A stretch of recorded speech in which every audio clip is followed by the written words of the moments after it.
நம பார்வதி பதயே ஹர ஹர மகாதேவா. தெய்வத்தின் குரல் 2ஆம் பாகம் 159ஆம் பகுதி. நியாயம் யுக்தி சாஸ்திரம். சில கதைகளும் வாதங்களும். 64 வாதங்களை கங்கேச மிஸ்ரோபாத்யாயர் என்பவர் தமது தத்துவ சிந்தாமணியில் சொல்லியிருக்கிறார். இதுவரை தத்துவ விஷயங்களில் மண்டையை குழப்பிக் கொண்டதால் இப்போது கொஞ்சம் கதை சொல்கிறேன். கங்கேசருடைய கதைதான். கங்கேசர் பூர்வத்தில் மகா அசடாக இருந்தார்.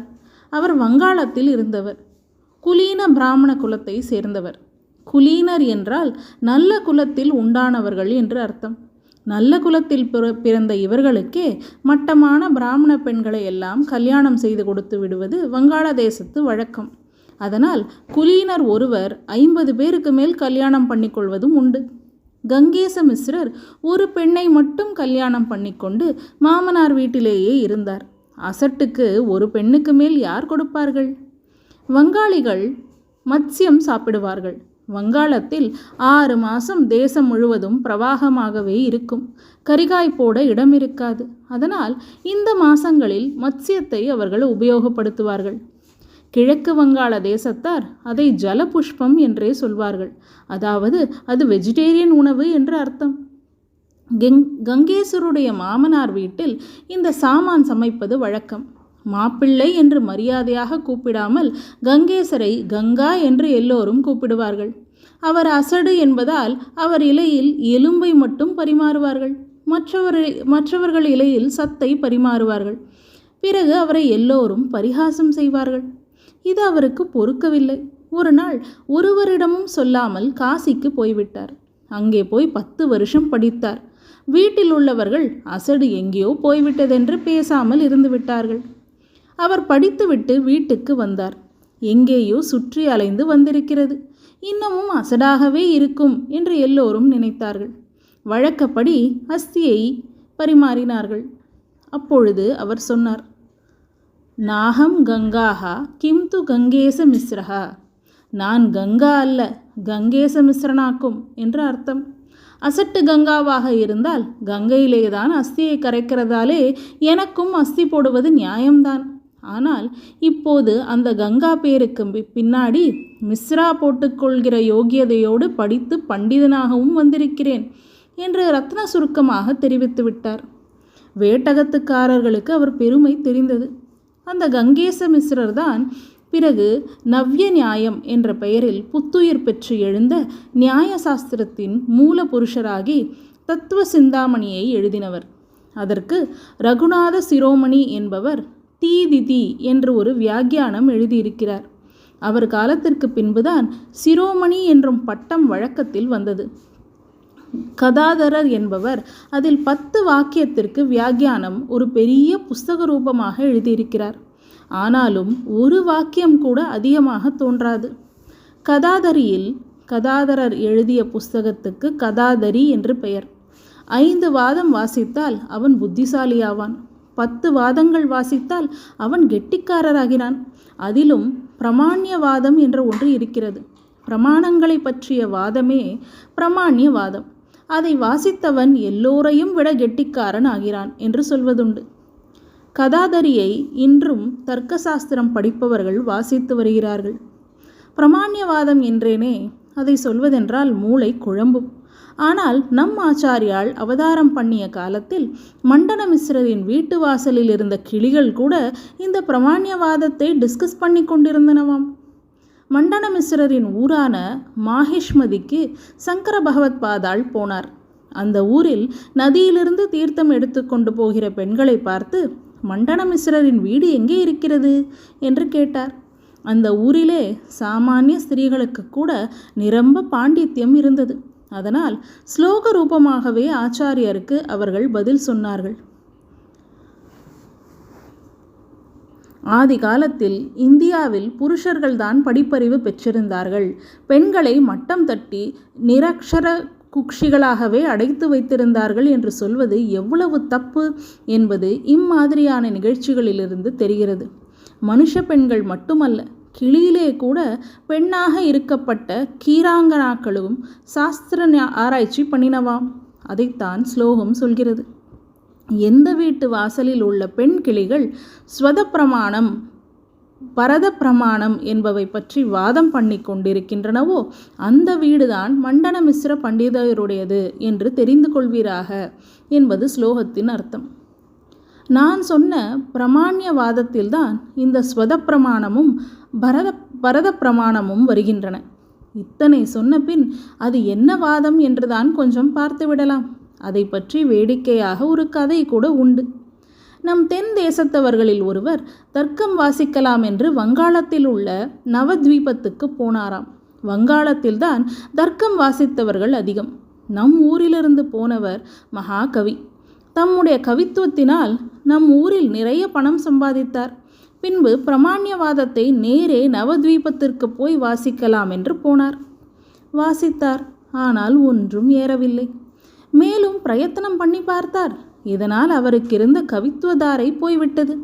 தர்க்கத்தில் போய் முட்டிக்கொண்டதில் ஏற்கனவே இருந்த கவித்துவமும் போய்விட்டது, பணமும் போய்விட்டது. கவித்துவமாவது இருந்தால் மறுபடி பணம் சம்பாதித்து கொள்ளலாம். அதுவும் போய்விடவே மிகவும் வருத்தப்பட்டார். பிரமாண்யவாதமும் வரவில்லை. ஸ்லோகம் பண்ணும் சக்தி கடைசியாக துளி மிஞ்சியிருந்ததை கொண்டு இப்படி புலம்பினாராம். நம பிரமாண்யவாதாய மத் கவித்துவ அபஹாரினே. என்னுடைய கவிதா சக்தியை அபகரித்த பிரமாண்யவாதத்திற்கு நமஸ்காரம் என்பது அதனுடைய அர்த்தம். இந்த பிரமாண்யவாதத்தை தான் மண்டன மிஸ்ரர் வீட்டு கிளிகள் பேசிக்கொண்டு இருந்தன. அந்த வாதத்தை பற்றி நாம் கொஞ்சம் விசாரிப்போம். ஒரு வஸ்துவை பார்த்தால் அதை பற்றிய ஞானம் உண்டாகிறது. சில ஞானங்கள் சரியாயிருக்கின்றன, சில தப்பாயிருக்கின்றன. ஸ்படிகத்தை கற்கண்டு என்று நினைக்கிறோம், அது தப்பான ஞானம். கற்கண்டை கற்கண்டாக நினைப்பது சரியான ஞானம். சரியான ஞானத்தை பிரமா என்பார்கள், தப்பான ஞானத்தை பிரமா என்று சொல்வார்கள். சம்சய ஞானம் என்றும் நிச்சய ஞானம் என்றும் இரண்டு விதம். இது சரியான அறிவா என்ற ஐயத்துடன் கூடியது சம்சய ஞானம். ஐயமில்லாமல் உறுதியுடன் அறிவது நிச்சய ஞானம். சில சமயங்களில் ஒன்று தப்பாக தோன்றினாலும் அப்போதைக்கு நிஜமாகத்தான் தோன்றுகிறது. அப்பொழுது இந்த ஞானம் பிரமாணம்தான் என்று தோன்றும். ஸ்படிக கற்கண்டு மாதிரி சில ஞானங்கள் தோன்றும் பொழுதே பொய்யாக தோன்றுகின்றன. குளத்திற்குள் தலைகீழாக தெரிகிற மரத்தின் பிரதிபிம்பத்தையும் அறியும் பொழுதே அது நிஜமல்ல, அப்பிரமாணம் என்று தோன்றுகிறது. ஞானம் வரும் பொழுதே பிரமாணம் அப்பிரமாணம் என்று தோன்றுவதும் ஆக இரண்டு வகை. வரும் காலத்திலே இது நிஜம்தான் என்று வருகிற ஞானம் பிரமாண்ய கிரக ஞானம். தோன்றும் பொழுதே அப்பிரமாணம் என்று தோன்றுவது அப்பிரமாண்ய கிரக ஆஸ்கந்தித ஞானம். பிரமையில் போலவே பிரமையிலும் பிரமாண ஞானம் உண்டு. அதனால்தான் ஸ்படிகத்தை கற்கண்டாக நினைக்கும் பொழுதும் நம்முடைய நினைப்பு பிரமாணமாக தோன்றுகிறது. இப்படியாக ஒரு வஸ்து தோன்றும் போதே அது நிஜமானது பிரமாணம் அல்லது பொய்யானது அப்பிரமாணம் என்று தோன்றுகிறதே. இந்த பிரமாண அப்பிரமாண அறிவானது வஸ்துவை பார்க்கிற நம்முடைய ஞானத்திலிருந்து சப்ஜெக்டிவாக தோன்றுகிறதா அல்லது ஆப்ஜெக்டிவாக அந்த வெளி வஸ்துவிலிருந்து தோன்றுகிறதா? நம்மிலிருந்து தோன்றினால் ஸ்வத பிரமாணம், நாம் அறிகிற வஸ்துவிலிருந்து தோன்றினால் பரத பிரமாணம். இந்த இரண்டில் எது சரி என்றுதான் மண்டனர் வீட்டு பெண் கிளிகள் வாதம் செய்தனவாம். நமக்கு உண்டாகும் ஞானம் பிரமாணமானது அல்லது அப்பிரமாணமானது என்று ஏற்படுகிற உறுதி நம் ஞானத்திற்குள்ளேயே சப்ஜெக்டிவாக இருப்பதில்லை.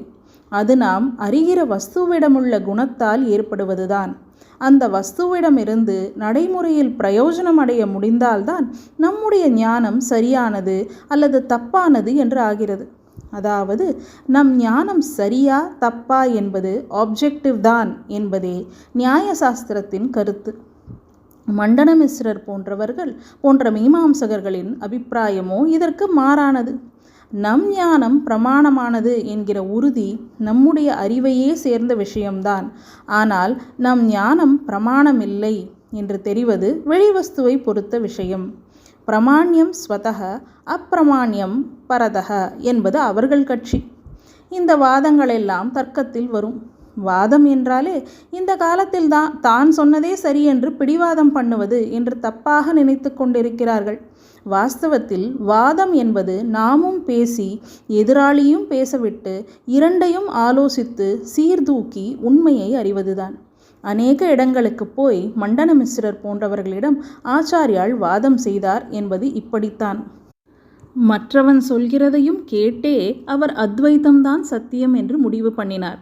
ஆகையால் வாதம் என்பது எக்ஸ்சேஞ்ச் ஆஃப் தாட்ஸ், பரஸ்பர கருத்து பரிவர்த்தனை தான், பிடிவாதம் இல்லை. நாம் சொல்வதே சரி என்று முதலிலேயே தீர்மானம் பண்ணிக்கொண்டு அதற்காகவே கட்சி கட்டி கொண்டு பேசுவதற்கு ஜல்பம் என்று பெயர். வாதம் என்று இல்லை. மூன்றாவதாக இன்னொன்று இருக்கிறது. ஜல்பத்தில் உள்ள மாதிரி தனக்கென்று ஒரு கட்சி இல்லாமல், ஆனாலும் மற்றவர் எந்த கட்சியை சொன்னாலும் அதை ஆக்ஷேபித்து சண்டை போடுவதுதான். அதற்கு விதண்டை என்று பெயர். விதண்டாவாதம் என்று இதிலிருந்துதான் வந்தது. அசட்டு கங்கேசர் மகா புத்திமானாகி வங்காளத்திற்கு வந்ததிலிருந்து கிபி 12ஆம் நூற்றாண்டிலிருந்து நியாய சாஸ்திரம் புத்துயிர் பெற்றது. வங்காளத்தில் புதிதாக ஏற்பட்டு பிற்பாடு விருத்தியடைந்த இந்த சாஸ்திரத்திற்கு நவ்ய நியாயம் என்று பெயர் உண்டு. நவ்யம் என்றால் புதிதான என்று அர்த்தம். அந்த பெயர் ஏற்பட இன்னொரு காரணம், வங்காளத்தில் நவத்வீபம் என்ற பாகத்திலேதான் கங்கேசரும் பிறகு அவரை அனுசரித்து வந்தவர்களும் வாழ்ந்தனர். நவத்வீபம் என்பதை நதியாத் என்கிறார்கள். ஸ்ரீ கிருஷ்ண சைத்தன்யர் அந்த சீமையில் பிறந்தவர்தான். சைத்தன்யரும் மகா வித்வான், சாஸ்திரங்களை எல்லாம் படித்தவர். அப்புறம் கிருஷ்ணா கிருஷ்ணா என்று சங்கீர்த்தனம் பண்ணிக்கொண்டு இந்த பஜனை தான் மோட்ச மார்க்கம் என்று சித்தாந்தம் செய்தார். லோகம் நிஜமானது, மாயை அல்ல.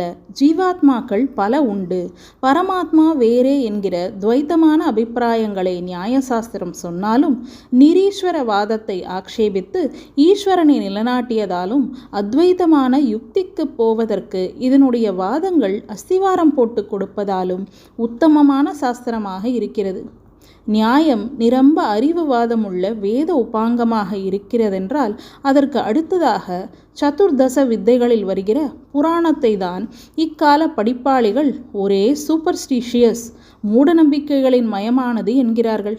அதை பற்றி கொஞ்சம் அடுத்த பகுதியில் பார்க்கலாம். நம பார்வதி பதயே. ஹர ஹர மகாதேவா.